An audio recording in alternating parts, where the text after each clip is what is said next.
اپنا رنگ دکھا جاتی ہے صحبت اللہ والوں کی، اللہ سے ملوا جاتی ہے صحبت اللہ والوں کی، صحبت اللہ والوں کی۔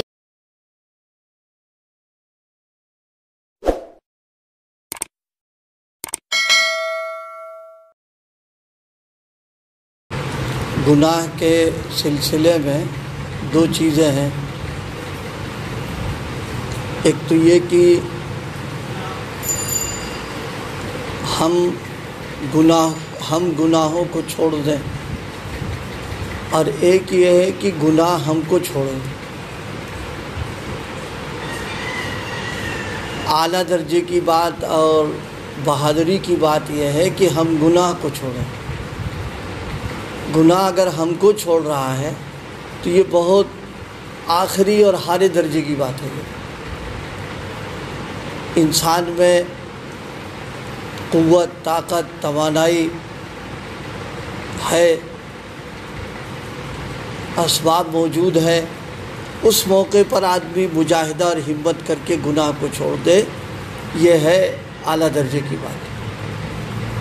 اور ایک یہ ہے کہ اب بالکل بستر پر پڑ گئے ہیں، اخیر وقت آ چکا ہے، جسم کام نہیں کر رہا، تو اس وقت گناہ ہمیں چھوڑتا ہے، تو یہ تو سب سے بیکار کی آخری درجے کی بات ہو گئی آ کر کے۔ اعلیٰ درجے کی بات یہ ہے کہ آدمی اپنی ہمت اور طاقت کو استعمال کرے اور گناہ کو چھوڑ دے۔ یہ مجاہدہ اتنا گویا لذیذ ہے، لذیذ اس معنی کر کے کہ اللہ تعالیٰ اس پر جو اس کو انعام عطا فرماتے ہیں وہ بہت بڑا انعام عطا فرما دیتے ہیں۔ ایک روایت میں آپ صلی اللہ علیہ وسلم نے فرمایا کہ دیکھو، نظر کو گندا کرنے کا موقع آ گیا، اسباب موجود ہیں، حالات ہیں، کوئی دیکھ نہیں رہا، ایسے موقع پر اگر کوئی آدمی ہمت کر کے اور نظر نیچی کر لے اور اپنی نظر کو گندا نہ ہونے دے، تو فرمایا یہ جو مجاہدہ کر رہا ہے اس پر ہم اس کو ایمان کی حلاوت عطا فرما دیں گے، یعنی ایمان کا مزہ اور ذائقہ مل جائے گا۔ جیسے پھل فروٹ میں ذائقہ ہوتا ہے، ایمان کا بھی ذائقہ ہے، تو فرمایا گناہ چھوڑو گے تم تو ہم تم کو ایمان کا ذائقہ دیں گے، اور جب ایمان کا ذائقہ ملے گا تو پھر ایسا آدمی جو ہے اس کا خاتمہ ایمان پر ہوگا۔ یہ اللہ پاک کا معاملہ ہے کہ ایمان کا مزہ چکھا کر کے پھر اس سے ایمان کو لیتے نہیں اللہ تعالیٰ۔ تو یہ ایسے موقع پر آدمی، اسی لیے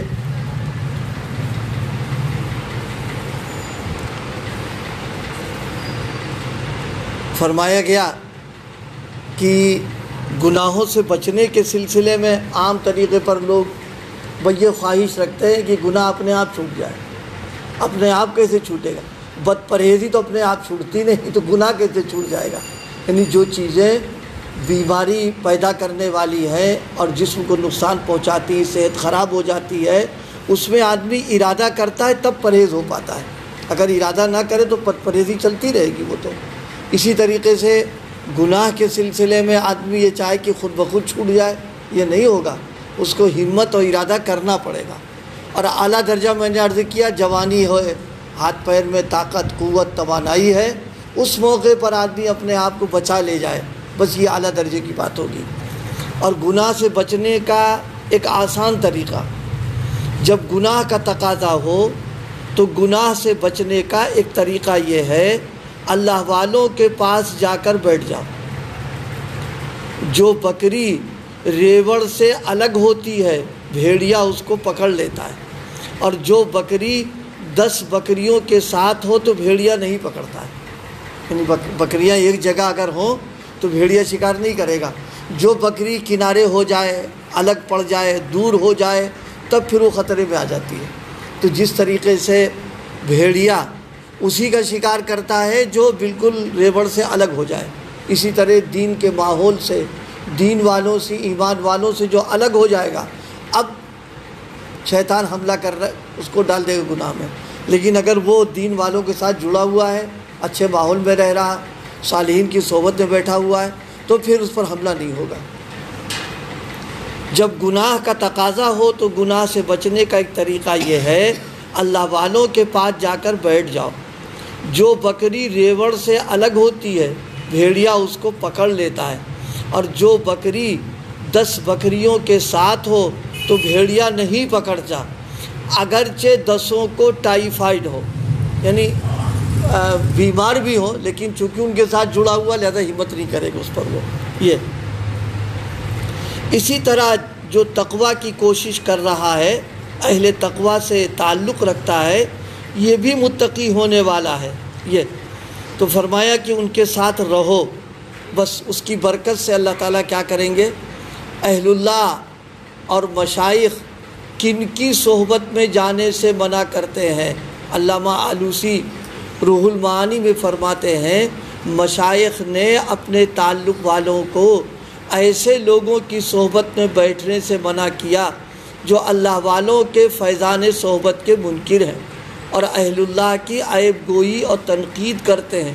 امت کو اللہ والوں سے برگشتہ کرنا چاہتے ہیں، کیونکہ جو لوگ اللہ والوں سے بیزار ہوگا وہ کبھی اللہ کو پا نہیں سکتا۔ لہذا تمام اکابر کا اجماع ہے مخالفین اہل اللہ کی صحبت اختیار کرنا دین کے باب میں زہر قاتل ہے۔ موٹی سی بات ہے، حکومت کا جو باغی ہو ان باغیوں کے ساتھ جو بیٹھے گا اس کا شمار بھی اسی میں ہوگا۔ لوگ سمجھیں جو حکومت کی نظروں میں اس کو بھی سمجھا جائے گا کہ یہ بھی باغیوں میں ہے، چاہے وہ نہ کر رہا ہو لیکن ان کے مجمع میں رہنے کی وجہ سے ہو رہا۔ چوروں کے ساتھ جو رہے گا تو دنیا اس کو چور ہی سمجھے گی، شرابیوں کے پاس بیٹھے گا تو دنیا اس کو شرابی سمجھے گی۔ اسی طریقے سے جو لوگ بددین ہیں، دین سے دور ہیں، ان لوگوں کے ساتھ اگر بیٹھیں گے تو ظاہر سی بات ہے بے دینی طبیعتیں پیدا ہوگی، دین سے دوری ہو جائے گی۔ اس کو بیان فرما رہے ہیں، فرمایا کہ جب کبھی گناہ کا تقاضا ہو یا گناہ کے اسباب پیدا ہو جائیں تو گناہ کے موقع سے فرار فرض ہے۔